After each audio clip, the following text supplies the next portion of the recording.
Next up, Jim Collins' How the Mighty Fall, and why some companies never give in. This one explores why great, successful companies often decline and sometimes ultimately fail. A sobering read, but essential. He identifies 5 stages of decline, arguing it's usually self-inflicted, and that recovery is possible if you catch it before the final, irreversible stage 5. And this book serves as such a crucial cautionary tale, especially today, as AI seems to be accelerating both the rise and the potential fall of companies. The pace is just incredible. How do the stages apply? Well, the 5 stages provide a diagnostic toolkit for leaders, but also for individual contributors. For instance, stage 1 is hubris born of success. This can easily strike a company that has a big AI breakthrough. They get arrogant, they stop listening, they stop learning. Seen it happen. Stage 2 is the undisciplined pursuit of more.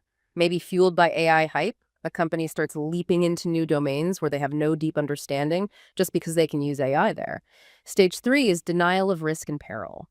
This is when leaders start dismissing negative data, maybe about AI model performance limitations or ethical concerns, blaming external factors instead of facing internal flaws. That sounds familiar. Stage 4 is grasping for salvation.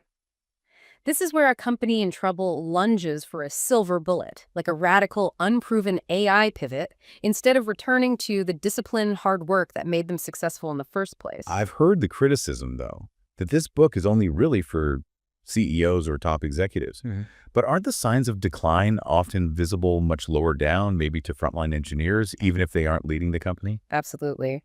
Those signs often manifest first as things like mounting technical debt that leadership ignores, or maybe engineers raising concerns about AI reliability or safety that get brushed aside. Right. And the whole AI changes everything narrative. It's a dangerous fallacy here.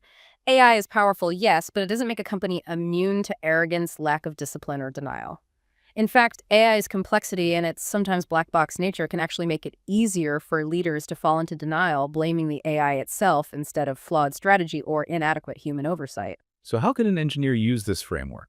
Okay, imagine a senior engineer dismisses a junior engineer's valid concern about the long-term maintenance cost of some complex AI-generated code, maybe saying, we're the best, we'll figure it out later.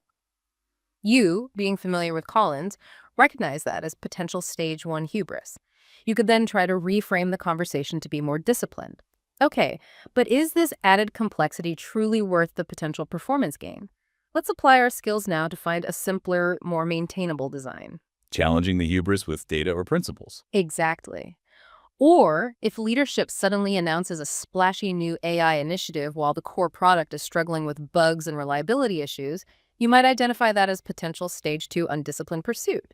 You can then ask clarifying, data-driven questions about resource allocation, staffing, and validation plans for this new venture. Understanding organizational decline provides a powerful strategic perspective, even for individual contributors. It allows you to identify healthy versus unhealthy environments, to become a voice of reason within your team, challenging hubris with data and discipline, maybe even help lead turnarounds if things go wrong. Yeah.